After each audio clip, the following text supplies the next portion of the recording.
सिदरत मुंतहा का जिक्र वाक़या मिराज में हुआ है। सिदरा अरबी जुबान में बेरी के दरख्त को कहते हैं, लेकिन मुफस्सिरीन ने लिखा है सिदरत मुंतहा को दुनिया की बेरियों पर क़ियास नहीं किया जा सकता। अल्लाह ताला ही जानते हैं कि वो किस किस्म की बेरी होगी, और मुंतहा के मैनी आखिरी हद है, यानी ये वो मकाम है यहाँ से आगे मखलूक को जाने की इजाजत नहीं है। सिदरातुल मुंतहा पर हर आलिम का इल्म खत्म हो जाता है, और इसके आगे जो कुछ भी है अल्लाह ताला के सिवा कोई नहीं जानता। रसूलुल्लाह सल्लल्लाहु अलैहि वसल्लम के अलावा कोई इससे आगे नहीं गया। रिवायतों से पता चलता है कि सिदरातुल मुंतहा की जड़ें छठे आसमान और फैलाव सातवें आसमान पर है। मिराज की रात जब हजरत जिब्राइल अलैहिस्सलाम हजरत मोहम्मद सल्लल्लाहु अलैहि वसल्लम को मिराज पर लेकर गए, और एक के बाद एक आसमान से होते हुए जब सातवें आसमान तक पहुँचे तो वहाँ एक अजीम दरख्त मौजूद था, जिसके फल हिजर के मटके जैसे थे और पत्ते हाथी के कानों की तरह थे।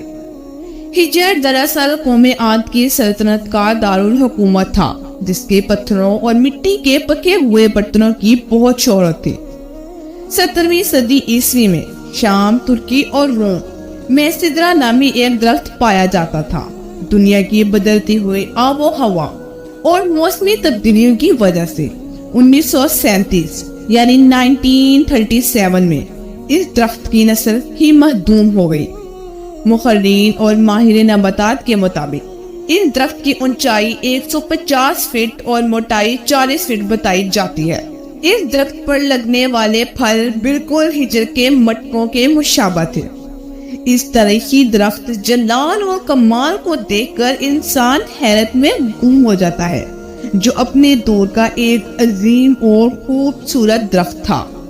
बाइबल मुकद्दस में भी इस दरख्त का रिफ के नाम से तज़किरा किया गया है, जबकि सिदरा के इस दरख्त को अरब में अलदर कहा जाता है, इसलिए इसे शजरुल्लाह भी कहा जाता है।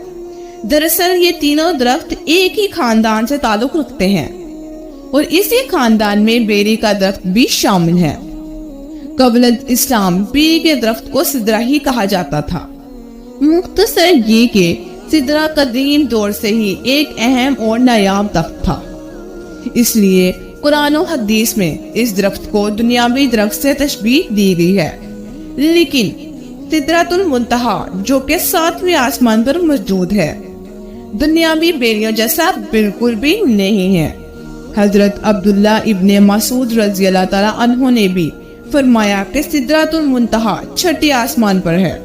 जमीन से ऊपर जाने वाली चीजें सिदरा तक रुक जाती हैं, और फिर इन्हें फरिश्तों के जरिए वसूल किया जाता है, और इसी तरह ऊपर से आने वाली चीजें इस तक रुक जाती हैं, और फिर इन्हें नीचे से वसूल किया जाता है।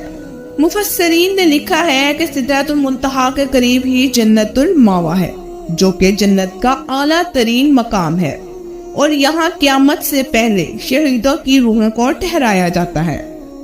सिदरतुल मुंतहा के मुताबिक रिवायतों में आता है कि इसके हर पत्ते पर एक फरिश्ता खड़ा है जो अल्लाह ताला की तस्बीह में मशगूल है।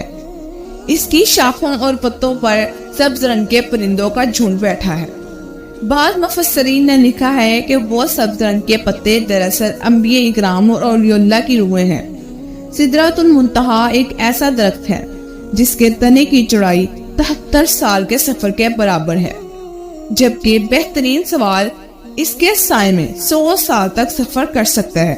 नबी करीम सल्लल्लाहु अलैहि वसल्लम ने फरमाया, सिदरतुल मुंतहा के इस दरख्त की जड़ से 2 ज़ाहरी नहरें निकलती हैं, और इसी तरह इसके तने से 2 बातिनी नहरें भी निकलती हैं।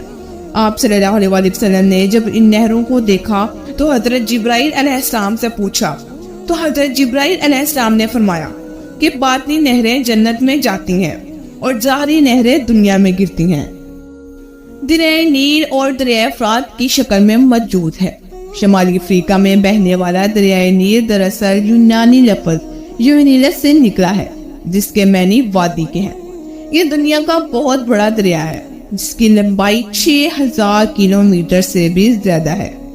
دریائے نیل مصر کی سرزمین سے گزرتا ہے، جو کہ مصر کے باشندوں اور زرعی زمینوں کی بہت اہمیت کا حامل ہے۔ مصر وہ سرزمین ہے جس پر حضرت یوسف علیہ السلام، حضرت موسیٰ علیہ السلام جیسے جلیل القدر انبیاء نے اپنی زندگی کا بہترین حصہ گزارا ہے۔ اگر بات کریں دریائے فرات کی تو یہ 2781 کلومیٹر لمبا دریا ہے، جو کہ عراق اور مشرقی ترکی کے علاقوں میں بہتا ہے۔ یہ وہی دریا ہے جس کے کنارے پر نبی کریم صلی اللہ علیہ وسلم کے پیارے نواسے حضرت حسین رضی اللہ تعالیٰ عنہ کو کربلا نامی مقام پر شہید کیا گیا تھا، اور احادیث کے مطابق آپ صلی اللہ علیہ وسلم نے فرمایا، قیامت کے نزدیک سونے کے خزانے یا پہاڑ کے نکلنے کی پیشنگوئیاں بھی کی ہیں۔ یہ بات تو ظاہر ہے کہ سدرۃ المنتہا زمین سے اربوں خربوں نوری سال کے فاصلے پر واقع ہے، لیکن سوال یہ اٹھتا ہے کہ سدرۃ المنتہا کی جڑوں سے نکلنے والا پانی زمین پر دو دریاؤں کی شکل میں کیسے پہنچتا ہے؟ ہماری زمین پر پانی کہاں سے آیا؟ یہ سائنسدانوں کے لیے ہمیشہ سے ایک اہم سوال بنا رہا ہے۔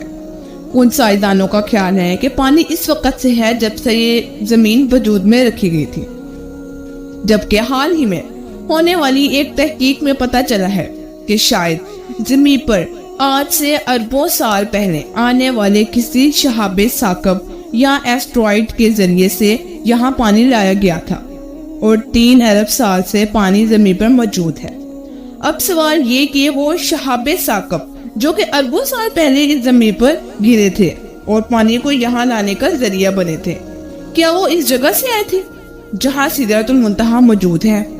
ایک نظریے کے مطابق سدرۃ المنتہا کی جڑ سے نکلنے والی دونوں نہریں کسی خفیہ راستے سے زمین پر اتاری گئی۔ یہ وہ راستہ ہے جسے سائنسی زبان میں ورم ہول یا پورٹل کہا جاتا ہے۔ یہ وہ ذریعہ ہے جس کے راستے ہم لاکھوں کروڑوں نوری سال کا فاصلہ چند سیکنڈ میں طے کر سکتے ہیں۔ یوں محسوس ہوتا ہے کہ ان نہروں کو اس دنیا میں لانے کے لیے اللہ تعالیٰ کے حکم سے انہی راستوں کا استعمال کیا جاتا ہے۔ قرآن مجید میں ایک سورت المعارج کے نام سے موجود ہے، جس کے معنی سیڑھیاں یا آسمان پر جانے کا راستہ ہے، یعنی ایسے راستے جو دنیا کو کسی اور ہی جگہ سے ملا رہی ہے۔ جیسے کہ اللہ تعالیٰ نے سورۃ المعارج میں فرمایا، اللہ تعالیٰ کی طرف سے ایسے راستے جنہیں فرشتے اور روحیں استعمال کرتی ہیں تاکہ وہ اوپر کی طرف چڑھ سکیں۔ آخر یہ راستے کون سے راستے ہیں؟ اور کیا نیل اور فرات انہی راستوں سے اس دنیا میں آ کے بہتے ہیں؟